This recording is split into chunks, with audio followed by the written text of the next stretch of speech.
Alors, première chose, il faut savoir qu'en 1909, en France, le ministre de la Guerre achète 5 premiers appareils après la semaine de Champagne, à côté de Reims, à la fin du printemps, qui a été donc une semaine où les premiers fabricants, constructeurs d'avions montraient leurs appareils. Eh bien, ça a tellement frappé parce que ça a été relayé dans les journaux, bien sûr, jusque en Afrique du Nord, que deux jeunes hommes qui vivaient en Algérie ont été frappés par cet exemple et ont voulu aussi se lancer dans l'aviation. Et donc ces deux jeunes Algériens, l'un qui s'appelle René Métro et Jean Serviès, qui vont acheter l'un un appareil en France qu'il va ramener et il va apprendre tout seul à piloter et il va ensuite obtenir, parce que ça se donnait très facilement, son brevet de pilote de l'Aéroclub de France. En tout cas, il va passer les épreuves.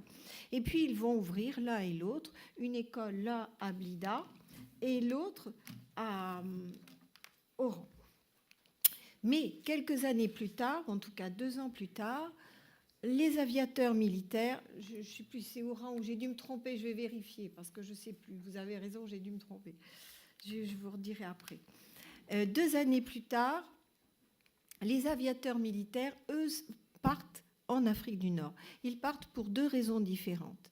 Les uns, en Algérie et à Tunis, pour, sous la pression de la Ligue nationale aéronautique, mettre en place, on y pense déjà à l'époque, un service postal, et puis donc pour relier plus rapidement, apporter le courrier. Les tentatives se feront aussi un petit peu en France avant la guerre, mais surtout pour explorer déjà les zones sahariennes, ou en tout cas reconnaître des parcours possibles, des pistes autres et nouvelles.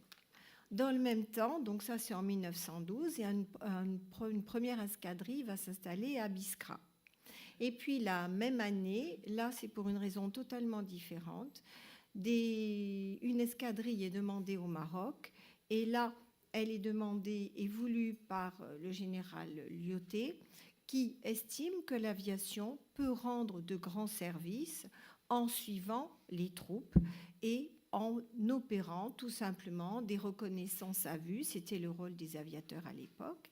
Et c'est l'un des lieutenants de cette unité, qui s'appelle le lieutenant Lamorlaye, qui a le premier l'idée d'employer des petites bombes à main suédoises qui s'appelaient les bombes à Seine, qu'il a commandées et qui ont servi pour bombarder donc ces populations qui étaient en révolte.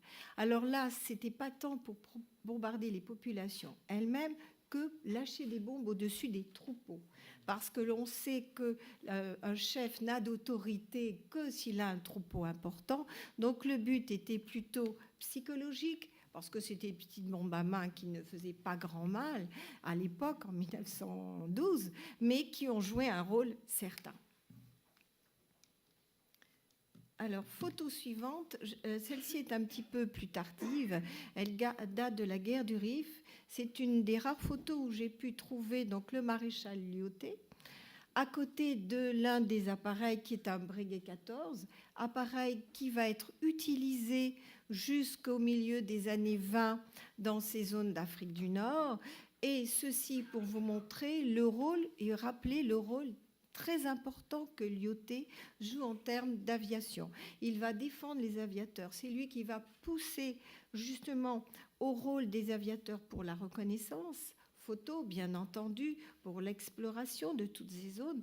Et après-guerre, c'est lui qui va aider Pierre-Georges Latécoère à mettre en place les premières lignes d'aviation commerciale et les lignes postales. Donc, petit rappel du maréchal Lyautey, dont on ignore peut-être trop souvent ce rôle de père de l'aviation qu'il a tenu en Afrique du Nord, que ce soit au Maroc, mais aussi pour l'Algérie et la Tunisie.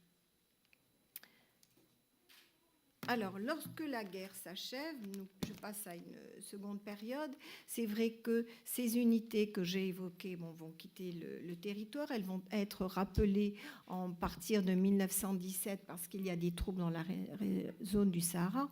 Mais lorsque la guerre s'achève, eh bien, on va penser à d'autres missions pour donc cette aéronautique militaire coloniale. Et paraît au journal officiel, donc en janvier 1920, un décret qui définit des missions nouvelles pour l'aéronautique militaire.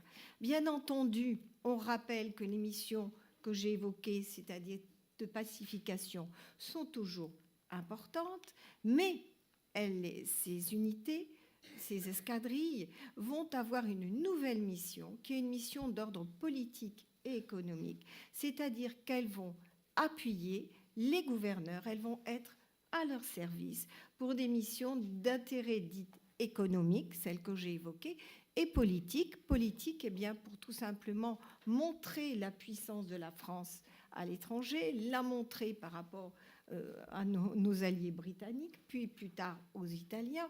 Et en même temps, dans ces missions d'ordre politique, eh bien, ces aviateurs transporteront des personnes importantes, transporteront des officiels, et puis donc ils afficheront la modernité de la France, puisque la France a, pendant la Première Guerre mondiale, été un des États qui a construit le plus de moteurs d'avion. Ces motoristes étaient les meilleurs, pratiquement les meilleurs du monde. Elle a construit des appareils en grand nombre, elle les a fournis aux Américains, entre autres. Et donc la France s'affiche comme une grande puissance aéronautique. Alors ce texte, et je vous ai mis une autre instruction qui donc applique et insiste absolument sur cette mission de coopération. Et je vais dire que cette mission a été très bien acceptée par les aviateurs, par les commandants d'unités, parce qu'ils considéraient que ces missions leur ont permis d'expérimenter du matériel, de piloter dans des zones avec un climat qui n'était pas du tout celui, vous vous en doutez, de la métropole, donc qui a nécessité des mises au point de matériel, que ce soit sur le plan des moteurs, que ce soit sur le plan des avions eux-mêmes, des cellules, de nouvelles techniques de pilotage, donc des progrès immenses en termes d'aviation, en termes de pilotage, sur lequel donc les aviateurs ont accepté de travailler très facilement. Alors, juste un petit rappel, je ne vais pas insister, mais vous dire qu'il faut se souvenir que jusqu'en 1933, les aviateurs sont des terriens.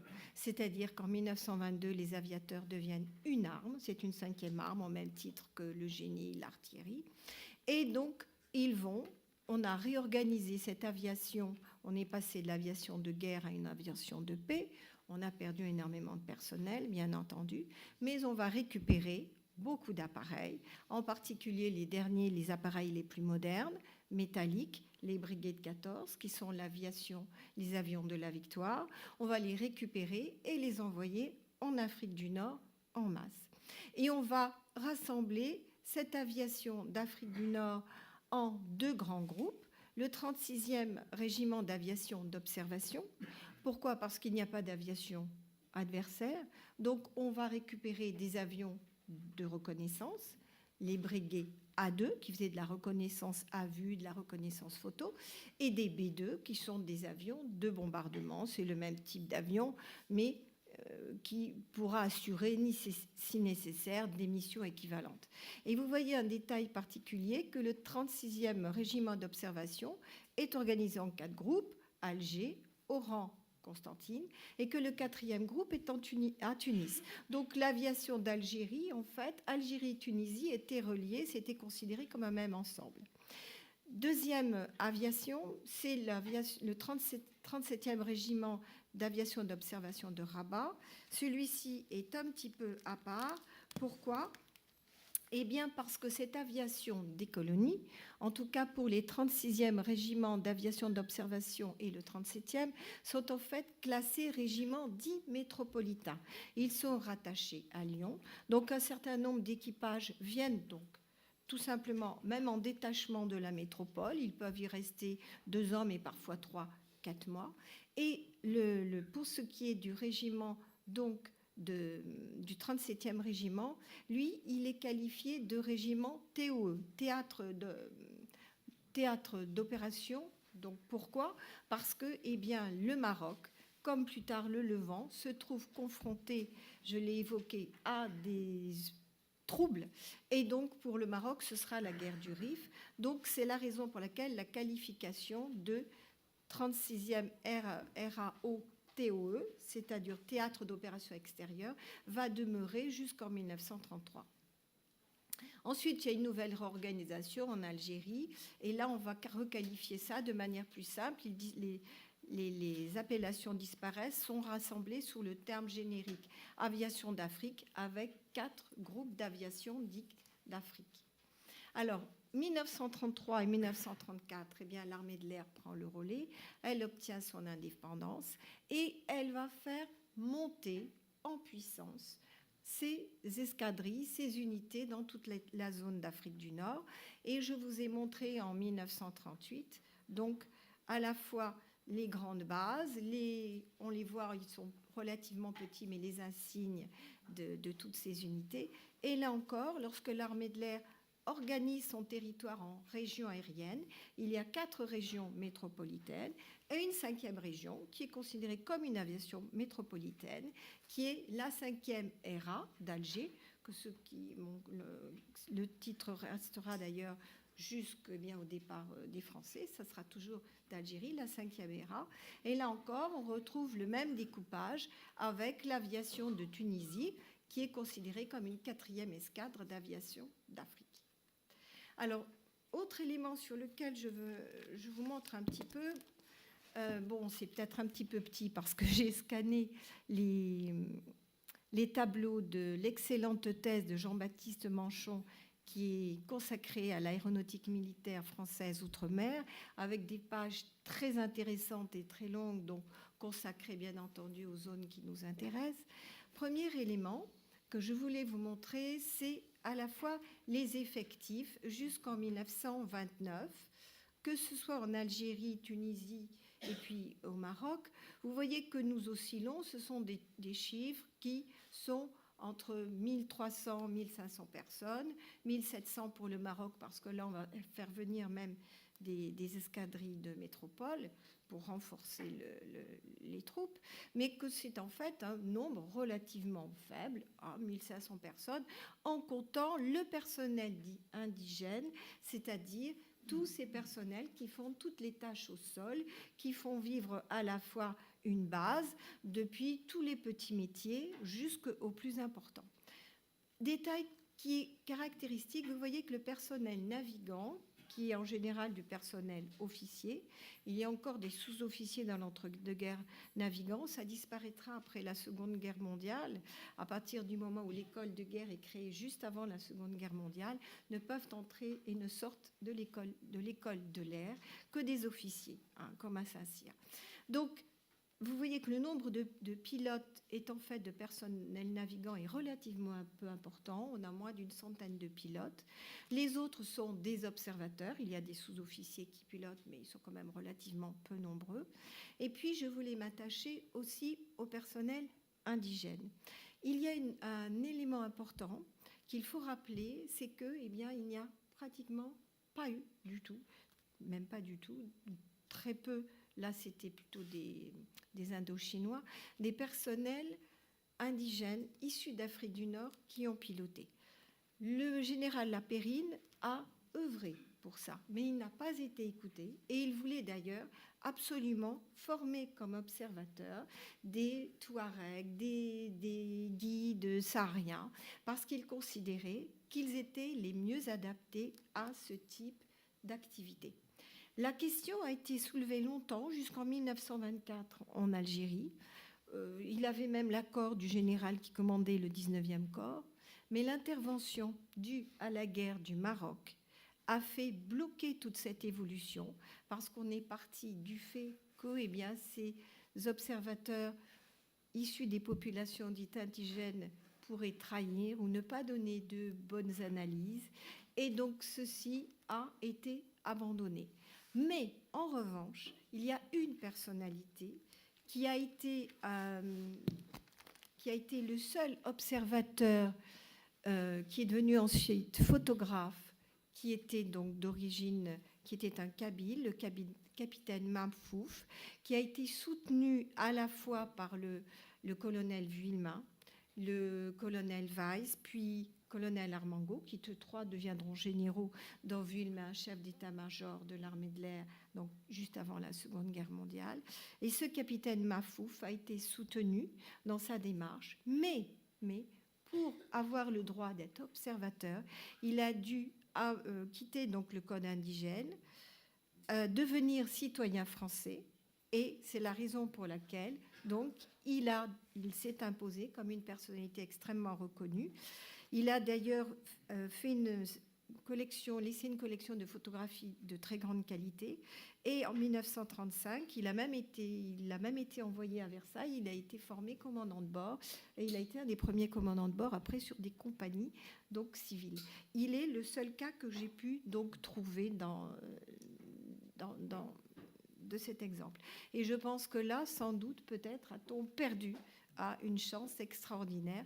Mais malheureusement, le général Lapérine ayant disparu très rapidement, oui, avec son avion, malheureusement, mais je vais vous en parler, donc ce grand effort a échoué. Alors, premier point, relier l'Empire. Bien entendu, donc j'ai évoqué ces missions qui vont être confiées. Eh bien, ces missions, très rapidement, on va les confier à un appareil qui va devenir l'appareil typique donc des missions dites impériales, c'est-à-dire le fameux POTES 25 TE. Je vous le montre ici parce que pour reconnaître cet avion ou tous ces avions dans ces zones, en particulier lorsqu'il va falloir donc traverser les zones sahariennes, et bien pour repérer un avion lorsqu'il se pose dans une zone désertique, on fait peindre des bandes blanches donc sur le plan supérieur de l'aile afin de le repérer.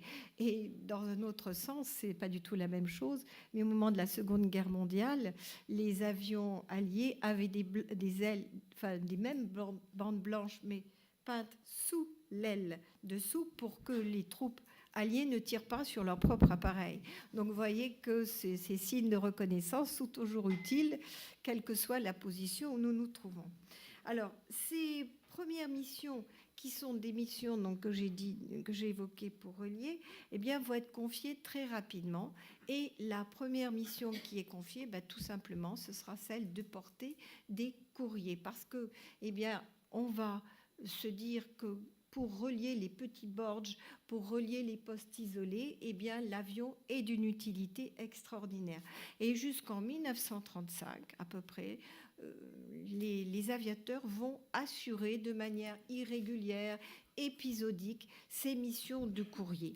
Et ces missions, ils vont les faire dans le sens nord-sud, bien évidemment, lorsque le tracé va avancer vers les zones désertiques, mais ils vont aussi faire la transversale ouest-est pour relier Maroc, Algérie, Tunisie en continu, ceci pour aller plus rapidement, car je vais l'évoquer un petit peu plus tard, en fait la liaison à la fois par TSF et téléphonique a été beaucoup plus lente qu'on ne pouvait l'espérer, et donc les aviateurs vont pallier ces difficultés et accélérer, donc relier les hommes et relier l'Empire. Deuxième chose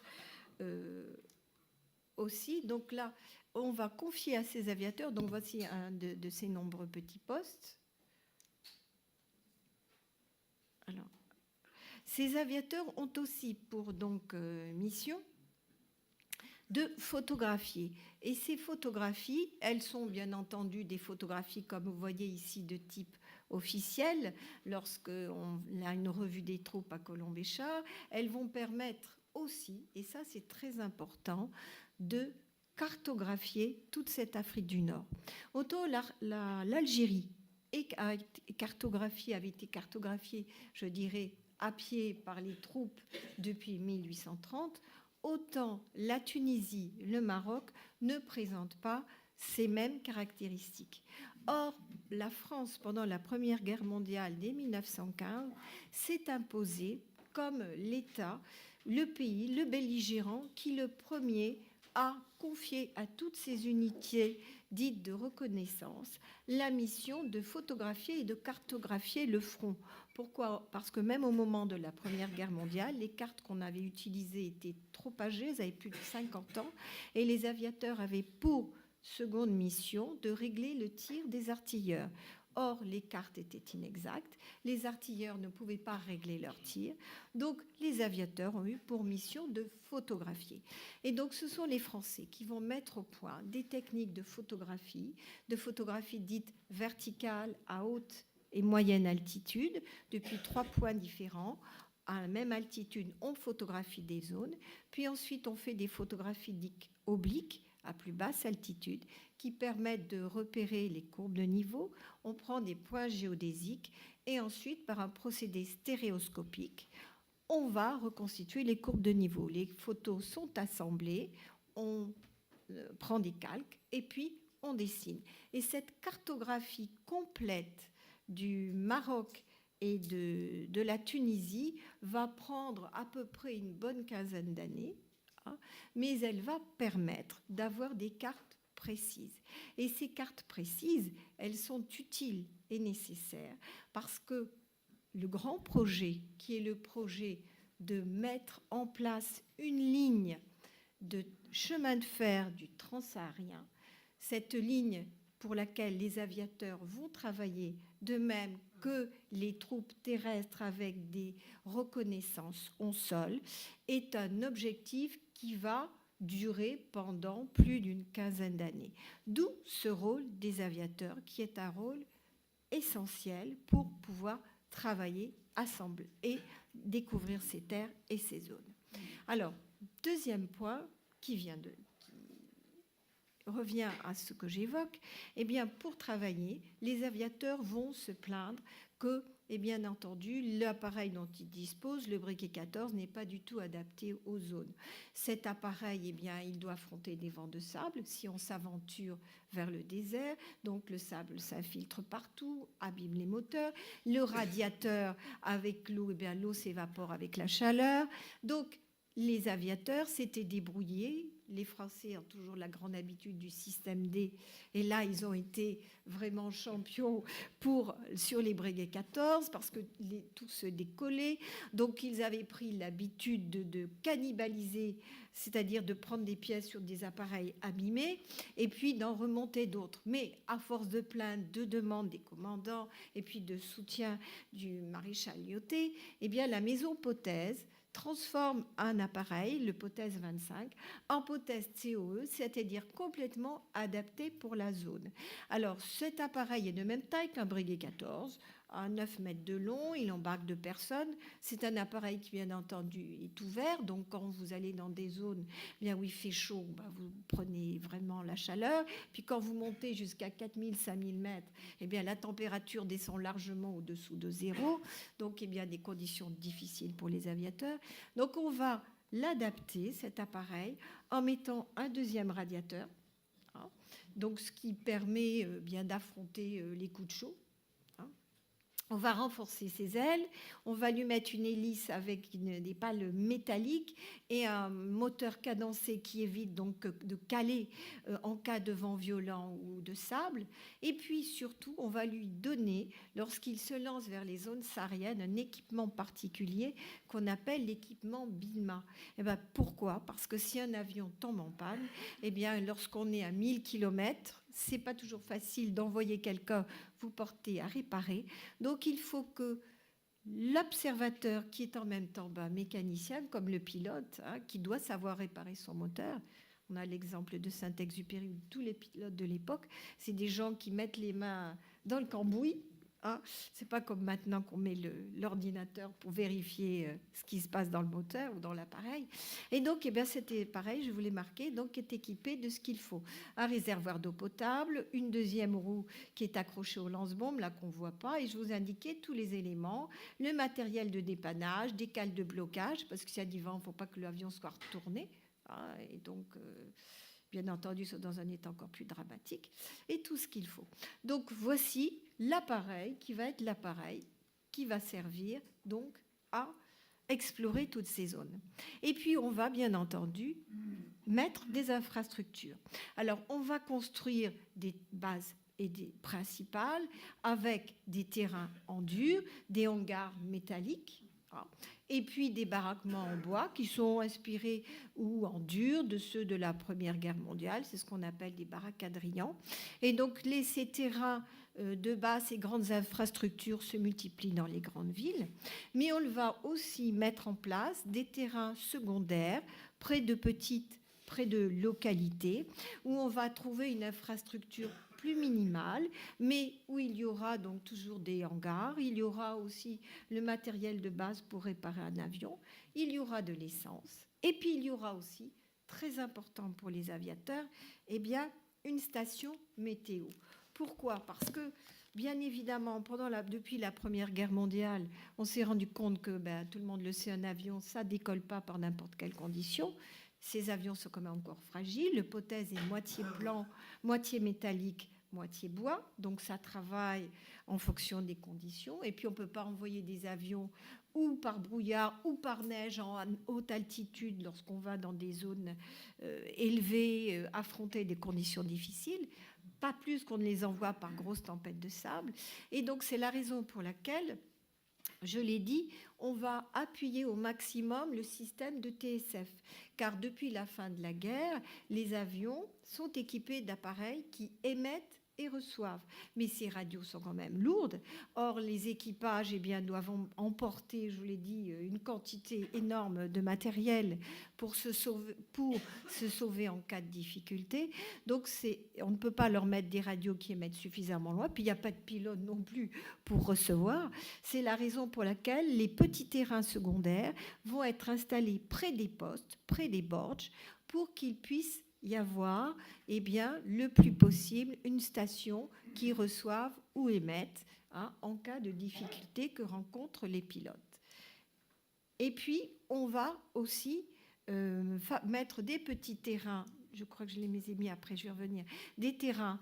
Donc voilà ces terrains secondaires dont je vous parle. Donc là, on ne va pas mettre d'alvéoles pour protéger les avions, puisque dans le désert, le climat sec, il n'y a pas de souci contre l'humidité. En revanche, vous voyez on construit des murets. Donc là, les avions viennent de se poser, mais on les engage beaucoup plus en cas de tempête pour qu'ils soient protégés au maximum, ce qui permet après, bien entendu, de les dégager beaucoup plus rapidement. Et puis, il y a une petite pièce centrale que vous apercevez dans laquelle on stocke tout le matériel nécessaire, essentiellement l'essence, l'huile et tout ce dont a besoin un avion. Et puis, pour défricher ces grandes lignes, on va se rendre compte très vite que d'abord, les avions doivent évoluer en binôme. Pourquoi ? Parce que la mort du général Laparine est un exemple que deux avions ne doivent jamais se séparer. Et que d'autre part, pour évoluer et avancer, dans ces zones où les dunes évoluent tout le temps, on perd ces points de reconnaissance. Donc, il faut baliser. Et que le balisage doit suivre absolument une piste routière qui puisse être empruntée par des camions. Pourquoi ? Parce que ces balisages, le long de ces balisages et de ces zones, on pourra venir porter secours à un appareil, à des pilotes, s'ils ont eu un accident ou des soucis. Donc, c'est un travail en parallèle qui se fait entre les unités au sol, qui soit sont des unités directement d'infanterie, ou les escadrilles d'aviateurs qui ont elles-mêmes leur train mobile, qui donc balisent. Et une des personnalités qui a le plus travaillé à ce balisage, c'est le lieutenant Georges Étienne, le fils du général Étienne, qui a eu qui a fait le premier grand balisage jusque vers la zone de Gao, et qui, pour les voitures, avait trouvé comme première idée d'enfoncer des bouteilles. Il a enfoncé des milliers de bouteilles, la tête en bas et peinte en blanc. Mais autant c'est repérable pour des voitures, autant c'est difficile pour un avion. Donc, dans un premier temps, l'idée va être de mettre, vous le voyez en bas, des petits jerrycans, des bidons d'essence de 50 litres qu'on met en blanc, qu'on peint en blanc, c'est pas des jerrycans, des bidons. Mais là encore, pour un pilote, c'est pas toujours reconnaissable. Donc, c'est la raison pour laquelle, à partir de 1930, le commandant Gama a l'idée de construire les premières balises que vous voyez qui sont des balises à claire-voie. Ce sont des sortes de maisonnettes de 8 mètres de long, à peu près entre 2 et 3 mètres de haut, avec un pan à 30 ou 40 degrés. Pourquoi ? Parce que quand il y a des tempêtes de sable, le sable va glisser, il ne va pas rester stocké. Et puis, c'était des maisonnettes qui étaient donc avec des bandes blanches et des bandes rouges. Puis ensuite, on va évoluer, c'est le commandant Schneider, lieutenant Schneider, puis capitaine, qui va évoluer vers un autre type de maisonnette, qu'on appelle d'ailleurs les balises Schneider, que vous voyez en bas, qui sont des maisonnettes totales, toujours peintes en blanc, en tôle, qui sont qu'on appelle type 29, 33, 34, 35. Tout simplement, les numéros correspondent aux années où elles ont été posées, années 29, 33, 34. Les dernières 35 qui ont la différence d'être plates au sommet. Et ce commandant Schneider s'était rendu compte aussi que la position des balises, il fallait faire attention, très attention, c'est pour ça qu'il les fait plates, en raison, là encore, de la position du soleil et du pilote lorsqu'il se déplace dans la journée. Donc on va les positionner de manière à ce que, quelle que soit l'heure de la journée, le pilote puisse les repérer. Et donc de cette manière, eh bien, tout le Sahara, toute l'Afrique du Nord se dote de base, se dote d'équipements, d'une infrastructure de grande qualité. Alors, bien entendu, de l'essence, point de ravitaillement d'essence que je vous ai mis. Alors celui que vous voyez juste derrière moi, en fait, est le point de balisage, une des grandes stations la plus connue, qui est la fameuse station dite Bidon 5. Pourquoi ce nom? Parce que c'était celle où on avait posé les 5e bidons sur la piste. Et c'est une station qui doit son nom, donc, je l'ai dit, au lieutenant Estienne. Et cette station va devenir, en 1930, donc on y installe l'essence, 1935, un grand phare de 32 mètres de haut, qu'on appelle le phare Vuillemin, tout simplement du nom du général Vuillemin, et sur lequel on a même installé 2 caisses de cars Renault qui servaient d'hôtel. Et donc, les gens qui suivaient à la fois qui empruntaient à la fois par la ligne, après la ligne civile, donc la transsaharienne, la ligne de car qui traversait la zone, pouvaient s'arrêter donc à Bidon 5. Alors, ces défricheurs du ciel, eh bien, je commence bien évidemment par la mission qui est la plus connue et qui reste, qui a laissé en mémoire, si vous voulez, une vision extrêmement dramatique, qui est la disparition de la mission La Périne. Cette mission avait été donc préparée extrêmement bien à l'avance, avec reconnaissance d'un itinéraire, près d'un an à l'avance, tout avait été balisé, et le général La Périne, qui était revenu depuis 1917 et qui était passionné par l'aviation, a absolument voulu participer à cette mission. Cette mission devait être constituée d'avions qui venaient donc d'Alger, et puis d'une équipe qui venait de France, constituée du lieutenant Vuillemin, donc du commandant Vuillemin, qui avait commandé donc l'escadrille de bombardement C-11 dans la Grande Guerre, qui était un excellent pilote de bombardement, et d'un de ses coéquipiers, qui était le lieutenant Dagneau. Cette mission connaît beaucoup de difficultés dès le départ. Un certain nombre d'appareils tombent en panne. En fait, sur les 8, on ne se retrouve plus que 2 pour achever la mission, à laquelle d'ailleurs le général La Périne ne devait pas participer au départ, sur laquelle il choisit d'embarquer, avec 2 types d'appareils. Le général La Périne monte sur un Breguet 14, donc de type normal, qui a une autonomie de 4 heures, qui vole jusqu'à 130 km/h, alors que Vuillemin a pris un autre Breguet, un Breguet type 16, avec une allonge de plus de 12 heures, donc des réservoirs d'essence beaucoup plus importants, mais qui volent beaucoup plus lentement. Donc, décision avait été prise que donc La Périne, bien entendu, et son pilote, parce qu'en fait, La Périne, c'est un appareil pour 2 personnes. La Périne monte et il est assis sur les genoux de l'observateur. Donc, il n'est pas attaché. Ça, c'est très important. Et donc, eh bien, La Périne va suivre le commandant Vuillemin, qui, lui, va s'écarter de la route parce qu'il a une boussole. Il perd de vue, à un moment donné, le général La Périne et son pilote perdent de vue Vuillemin. À court d'essence, il se pose, et au moment où l'appareil se pose, il capote, et le général La Périne, puisqu'il n'était pas attaché, est blessé, il a les côtes fracassées, et malheureusement, on ne les retrouve pas immédiatement. Donc le général La Périne va mourir au bout de 5 jours, et on ne retrouve le reste de l'équipage que 15 jours plus tard, dans des conditions, après, des conditions terribles, où ils ont bu l'eau des radiateurs, l'eau de leur boussole, enfin bon. Et donc, un monument, je vous l'ai montré, est dédié au général Lapérine, qui est enterré auprès de son ami, hein, le père de Foucault, et puis son corps sera rapatrié plus tard. Donc voici le Breguet, hein, de Lapérine. Oui, c'est ce que je fais. Et puis là, les 3 axes de pénétration, enfin les 4 grands axes de pénétration, hein, que je vous ai indiqués, voilà, qui permettent, où on part depuis Colombéchard, La Goîte et Fort-l'Allemand, et puis donc qui permettent donc de baliser les zones que j'ai évoquées. Et puis donc, je n'évoquerai pas tous ces raids, mais je termine par le plus important, le dernier, qui est le grand raid. En fait, tout a été achevé. La transversale est achevée ouest-est en 1935, mais qui est le grand raid de la croisière noire du général Villemain, où 28 hypothèses TOE donc partent de la métropole. Ils s'entraînent pendant 2 mois, et c'est vraiment un vol de démonstration de grandeur de l'armée de l'air qui affiche sa toute-puissance. 1935, en revanche, on passe à une autre époque, parce que l'armée de l'air se détourne en raison de la montée du nazisme vers d'autres préoccupations, hein, et donc le relais est passé à l'aviation civile. Alors, j'évoque très vite, plusieurs grandes compagnies vont tenter l'expérience.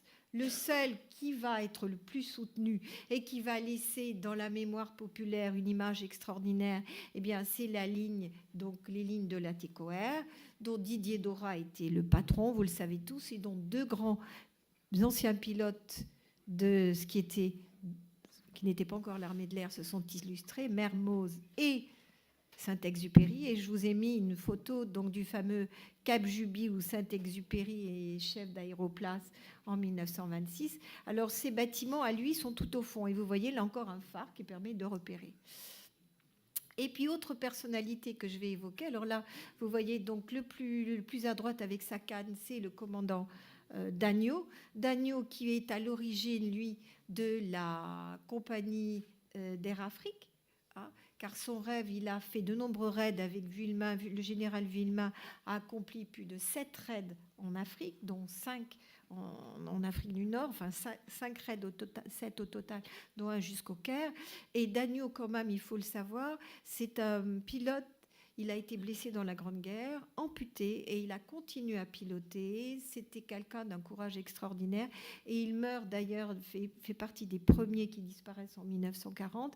C'est-à-dire qu'il repart au combat, il a 50 ans. Hein. Et donc, ce sont ces personnalités hors du commun. Alors là, ils sont auprès de l'un de leurs avions lors d'un raid, le Jean Casal, qui connaît un accident d'ailleurs, très grave. Ils sont blessés, Villemain est blessé.